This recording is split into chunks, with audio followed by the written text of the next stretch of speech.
Bonjour et heureux de vous retrouver pour ce nouvel épisode de l'émission Tête à Tête. Et l'REM est au top. La droite est totalement divisée et la gauche n'existe carrément plus. Alors qui pourra la relever? Nous allons en discuter avec Julien Bayou, le porte-parole d'Europe Écologie Les Verts. Et nous traiterons d'un sujet qui lui tient particulièrement à cœur, le revenu universel. Tête à Tête, c'est parti. La gauche plurielle, on va la retrouver un jour ou c'est impossible? La gauche plurielle a fait des trucs bien, hein, la réduction du temps de travail, la couverture maladie universelle, le PACS à l'époque. Mais il y avait une envie de progressisme, quoi. Il y avait assez peu d'écologie. Et je pense que ça, c'est un peu périmé dans la mesure où, en fait, c'est aussi le Parti socialiste qui s'est complètement éloigné du progressisme. Quand vous avez Manuel Valls qui propose la déchéance de nationalité, on n'est plus sur l'humanisme. Je crois qu'il n'y a plus de compatibilité. Quand il sabote l'encadrement des loyers, et c'est bien à cause de Manuel Valls que l'encadrement des loyers est annulé à Paris, on n'est plus dans le progrès social, puisqu'il faut bien aider les gens à se loger quand les loyers augmentent trop. Donc je pense qu'il y a une nouvelle famille à cristalliser. Je pense que c'est écolo ou à colonne vertébrale écolo, les termes ne sont pas si importants, mais en tout cas, avoir conscience du danger climatique et du fait que la planète s'en remettra, mais peut-être pas nous. Donc en fait, il faut bien s'organiser, faire les transitions, aider les personnes à changer de métier, trouver de l'emploi là aussi où il y a des ressources d'emploi sur le renouvelable par exemple. Et puis la question européenne, moi je suis pro-européen critique, et je pense que ces 4 paramètres, ils dessinent une famille dans lequel on peut trouver un vrai positionnement et un projet de société positif. Est-ce qu'on peut dire que vous êtes sur un ancien logiciel et que les sociodémocrates, c'est eux qui ont pris la bonne voie? Je dis ça pourquoi? Je vous dis ça pour provoquer, parce que oui. La social-démocratie, pour moi, est un logiciel périmé. C'est-à-dire que c'est quoi la social-démocratie? C'est on fait la croissance, on espère que ça génère des ressources, de la richesse, et on la répartit. Bon, il n'y a plus de croissance. Enfin, en tout cas, la croissance qu'on a connue dans les 30 Glorieuses, c'est pas la norme. Moi, je suis né après. C'est l'exception. C'est-à-dire que la croissance, elle était basée sur la destruction de la planète et la colonisation. Donc le fait d'exploiter des gens, voilà. Heureusement, cette page est tournée. Il faut bien ne plus détruire la planète et ne pas exploiter les gens. Et donc, la croissance, elle ne reviendra pas, c'est pas vrai. Mais pourquoi on ne vous écoute pas? Je dis que c'est un ancien logiciel parce que est-ce que vous avez été assez pédagogue? C'est-à-dire que, on l'a vu durant les élections, c'est compliqué pour Europe Écologie Les Verts, de plus en plus.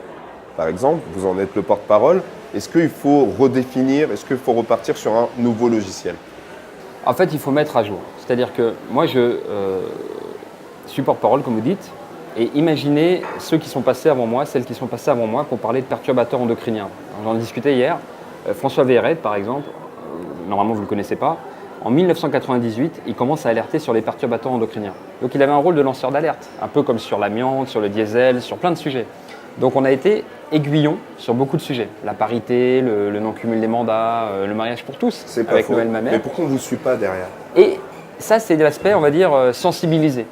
Et je pense que sur beaucoup de sujets, la société, elle a vraiment évolué. C'est-à-dire que maintenant, le diesel, il n'y a plus personne qui vous dit tout va bien, ou les pesticides. Il y a une vraie attente de sortir du glyphosate, par exemple. Et maintenant, nous, notre boulot, c'est maintenant de prendre le pouvoir, de prendre les leviers, parce qu'on voit bien que quand Nicolas Hulot est tout seul au gouvernement, il y arrive pas. Il ne voit même pas passer les balles, tellement en face, il y a les pesticides, le Premier ministre, il est pro-charbon, Emmanuel Macron, il est pro-nuc. Enfin. Mais Nicolas Hulot, vous dites que vous êtes pro-Europe. Oui. C'est l'Europe qui le bloque. Lui, il a toujours envie de faire les mêmes missions, mais c'est au niveau de l'Europe qu'il est bloqué, pour le glyphosate. Non, malheureusement non, c'est les pays, en fait. Le Parlement européen n'est pas assez... c'est pas un vrai Parlement, malheureusement. Donc c'est la Commission européenne et surtout, on appelle ça les conseils des ministres, c'est-à-dire que chaque État envoie son représentant. Et le meilleur exemple, ou le pire plutôt, c'est le scandale Volkswagen. C'est-à-dire qu'on sait que tous les constructeurs automobiles ont triché. Et donc à un moment, ils se sont retrouvés autour de la table.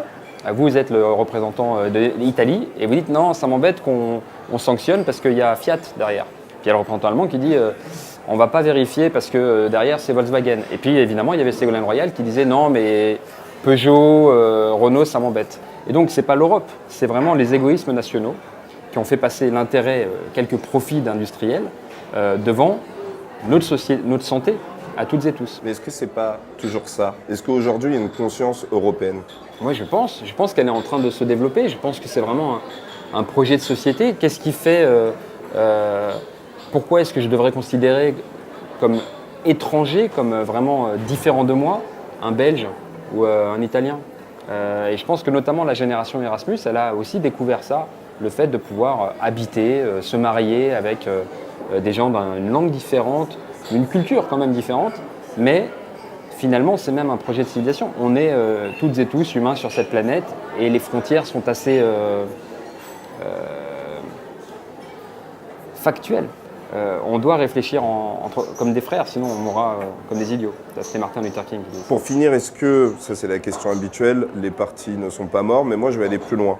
Vous n'étiez pas plus fort quand vous étiez juste une entité, c'est-à-dire vous, au lieu d'être à l'intérieur d'un parti? Vous avez fait bouger plus de choses tout seul. Alors c'est cliché, mais c'est vraiment la formule tout seul vous allez plus vite et ensemble vous allez plus loin. Parce que si je reprends l'encadrement des loyers par exemple, ou l'encadrement des stages. Vous avez été un pointe, activiste bien sûr, en pointe. avec Jeudi Noir et avec la Fondation des Pierres, Et avec le c'est droit au passé. logement. Est-ce que les partis servent encore à quelque chose? Il a fallu rentrer dans les institutions, que les écolos notamment rentrent dans les institutions, que Cécile Duflot mette la loi en place pour l'encadrement des loyers pour que ça passe. C'est-à-dire que, évidemment, c'est presque satisfaisant d'être sur le bord du terrain et de dire ce qu'il faut faire. À un moment, il faut rentrer sur le terrain et marquer des buts. C'est ça, les partis politiques, les mouvements politiques. Et ça ne suffit pas, parce que si vous n'avez pas un vrai mouvement culturel, politique, qui dépasse de loin les mouvements politiques, vous ne pouvez pas défendre ces mesures. Et donc là, on voit l'encadrement des loyers, il est menacé par des lobbies, par les agents immobiliers, qui sont en train d'avoir la peau d'un dispositif de justice sociale via Manuel Valls, qui écoute les lobbies plutôt que la population. Et donc il faut combiner en fait l'action militante, associative, qui propose des solutions, l'action dans les institutions, Un peu le tout. et oui, et puis presque culturelle, sur l'évasion fiscale. Depuis 30 ans, les écologistes alertent sur l'évasion fiscale. Il a fallu un travail hallucinant de journalistes, le consortium international des journalistes. Et pour le moment, rien n'est... Ah oui, mais... Ça a été fait, ça a été mis sur la place publique. Mais moi qui suis ça Il faut depuis voir très derrière. longtemps, soit je regarde du jour au lendemain, il n'y a rien qui a été fait, et il y a toujours Dassault qui ne paye pas la TVA, qui facilite l'évasion fiscale de TVA pour ses clients. Soit je regarde d'un peu plus loin, et je vois le chemin incroyable depuis 15 ans fait entre les associations, le CCFD, plateforme paradis fiscaux et judiciaires, qui parlaient dans le désert, les eurodéputés écolos, notamment Eva Joly, Pascal Canfin, qui ont bossé comme des tarés, etc. Et puis le travail des journalistes qui fait que maintenant l'opinion, elle l'attend en fait. Elle se demande pourquoi il n'y a rien qui est fait. Et ça, c'est déjà une victoire presque culturelle. Il faut maintenant la transformer en victoire politique. On vous a entendu, on va passer au deuxième sujet même, le plus important, l'actualité du moment. Donc vous avez lancé une plateforme et vous voulez faire des tests par rapport au revenu universel. Je vous laisse le présenter vraiment très rapidement. C'est très simple, sur monrevenudebase.fr, vous pouvez vous inscrire. Et nous, dès qu'on collecte 12 000 euros, on redistribue 1 000 euros par mois pendant un an, sans condition, à une personne tirée au sort. Donc l'inscription elle est gratuite. Sur monrevenudebase.fr, ça prend vraiment 2-3 clics. Et le 6 décembre, on fera le premier tirage au sort. Normalement, on aura collecté de quoi distribuer 3 revenus de base. Donc c'est 3 personnes qui vont recevoir 1 000 euros par mois pendant un an. Actuellement, il y a 80 000 inscrits. C'est une personne sur 500. On a touché 88% des codes postaux. Et donc c'est vraiment aussi pour montrer... Une sorte d'étude. C'est une sorte d'étude avec toutes les limites, parce que malheureusement, on fait ce qu'on peut, mais on aimerait récolter plus d'argent. D'ailleurs, s'il y a des millionnaires qui veulent tester vraiment, s'il y a des patrons de supermarchés qui veulent tester plutôt que de licencier des gens, ils pourraient financer du revenu de base. Serge Dassault, si tu m'entends, plutôt que de faire de l'évasion fiscale, finance un revenu de base pour voir. Le message est passé. C'est vraiment le moyen le plus concret qu'on ait trouvé pour interpeller la société et dire qu'actuellement, ça ne marche pas. Actuellement, on a du chômage. Quand les gens travaillent, il y en a beaucoup qui ne trouvent pas de sens à leur boulot, voire du burn-out. Et tout ça génère de la dette, c'est-à-dire qu'on n'arrive pas à le financer. Alors on va revenir le statu quo ne fonctionne pas, il faut bien essayer d'autres choses. On va revenir sur ces 3 points. Donc ça, c'est l'instant T. Moi, j'ai l'impression que vous n'avez pas été entendu. Benoît Hamon, il l'a présenté, le revenu universel, il a rétro-pédalé, il s'est perdu dedans. Bon, ça c'est un fait. Mais même l'idée elle-même n'est pas rentrée au sein de la population parce que les gens disent où vous allez trouver l'argent, déjà. Mais là encore, en tant que porte-parole, j'en parlais depuis longtemps avant Benoît Hamon et mes prédécesseurs, encore plus longtemps avant. Et bien sûr, il fait 6%, bien sûr, le message a été tarabiscoté, etc. N'empêche qu'il a vraiment mis la question du revenu de base sur la table. Ça n'est plus une utopie, c'est une piste de travail. C'est vraiment très différent. Et moi, j'insiste, en fait, vous me dites comment vous financez. Alors d'abord, je vous demande comment on laisse des gouvernements depuis 35 ans faire des propositions, des budgets qui ne sont pas financés. Parce qu'en vrai, c'est ça. Vous me demandez comment financer, je vais vous répondre. Mais le budget Macron, il n'est pas financé, il est en déficit. Mais vous, et le budget j'entends bien. Donc, mais vous, qu'on ne reproche pas aux gens d'essayer. Le budget de Macron par l'Union européenne. Mais alors, sur le financement, nous, ce qu'on dit, ça va bien sûr de pair avec un Big Bang fiscal, parce qu'aujourd'hui, les riches payent de moins en moins d'impôts. Alors, il faudrait au contraire que ça soit vraiment redistributif. Le mouvement français pour un revenu de base propose d'y aller par étapes. Aujourd'hui, on prend le RSA, par exemple. Il y a malheureusement des gens qui devraient le toucher qui ne le touchent pas. Donc, on le rend automatique. Comme ça, tous ceux qui devraient le toucher, le touchent. Les 18-25 ans en sont exclus. Ça veut dire qu'il faut compter sur vos parents. Si vous n'avez pas de parents ou vous êtes fâché avec eux, c'est la misère. Vous arrêtez les études ou vous vous débrouillez. On étend le RSA aux 18-25 ans. On l'individualise et petit à petit, ça sera combien ? Eh ben, il faudrait arriver à un revenu suffisant. 800, 900, 1000 euros. 900. Je pense qu'il faut permettre aux gens de vraiment choisir leur vie. On le sait, avec l'intelligence artificielle, il y a beaucoup d'études qui ont été faites et qui disent que dans 20 ans, 30 ans, il y a plus de 40% des emplois qu'on connaît aujourd'hui qui vont disparaître, c'est-à-dire les journalistes, moi, les taxis, les juristes. Voilà, on a toujours l'impression que c'est le monde ouvrier qui va disparaître, mais non, ça peut être aussi les chirurgiens. Donc, c'est-à-dire tout le monde va être touché. Ouais. Et personne n'entend votre message. Comment ça se fait ? Alors, et pourtant, il faut aller vite. Déjà, il faut mettre l'accent là où il y aura de l'emploi. C'est-à-dire qu'il y a des activités qui sont intensives en emploi, où on ne pourra pas s'en passer. Par exemple, l'aide aux seniors, c'est utile pour la société, et puis il y a besoin de monde. L'agriculture bio, il y a plus d'emplois à l'hectare que dans le conventionnel. La rénovation thermique, enfin bon, les renouvelables, etc. Mais c'est sûr que le plein emploi tel qu'on me la raconte, parce que moi je ne l'ai pas connu, n'existera pas. Moi non plus. Donc c'est un mirage et je pense qu'on ment aux gens quand on dit oui, je vais faire ça, je vais donner 10 millions à Dassault, puis ça va faire de l'emploi, du ruissellement, de la croissance et machin. C'est pas vrai, ça va juste donner 10 millions à Dassault, c'est tout. Et donc il faut sortir de ce mirage et assumer. C'est un peu, s'il y a une vague qui arrive, il faut commencer à apprendre à surfer un peu avant, quoi. Et ben donc il faut qu'on s'organise. On a un problème de protection sociale. Les gens sont mal protégés. Vous êtes journaliste ou graphiste, vous êtes salarié, vous êtes auto-entrepreneur, vous êtes indépendant, vous n'avez pas les mêmes cotisations, pas les mêmes droits, pas la même protection. Il faut mettre à jour notre protection sociale et puis offrir la possibilité de choisir. Et avec 800, 900 000 euros, vous pouvez choisir de moins travailler par exemple et donc de vivre mieux. Il faut décorréler en fait le travail de la rémunération et bien se dire qu'aujourd'hui, les métiers les plus utiles, c'est les moins bien payés. C'est pas normal que le policier ou l'enseignant ou l'infirmière ou même les boueurs. Dites-vous, si je m'arrête demain, comment vit la société ? Si le trader s'arrête, la société elle vit mieux.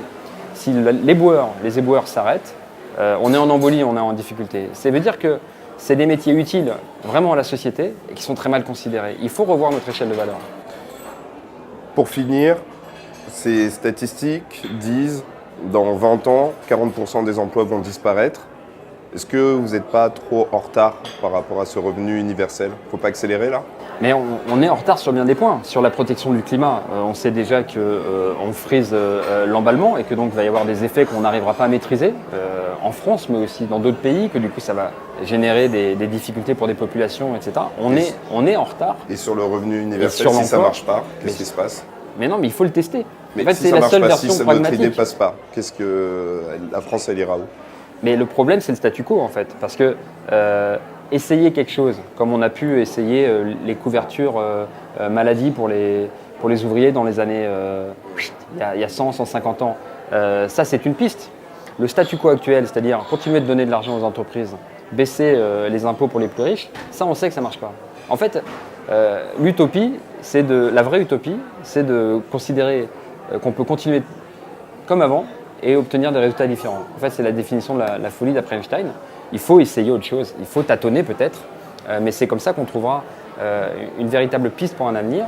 Et entre la protection du climat, la justice sociale, et puis donner la possibilité aux gens de choisir leur vie, je pense qu'on a vraiment un projet de société qui commence à faire quelque chose d'intéressant. Eh bien, merci Julien Bayot. Merci beaucoup. Qu'on vous a entendu. Merci à vous. Merci. Vous l'aurez compris, la gauche traverse une zone de turbulence, mais elle aura toujours son mot à dire dans le débat public. Si vous souhaitez revoir l'émission, vous pouvez nous retrouver sur tous les réseaux sociaux. Tête à tête, c'est fini. Et moi, je vous souhaite une bonne journée. I'm full your feeling. So tell me how you feel. I'm full your feeling.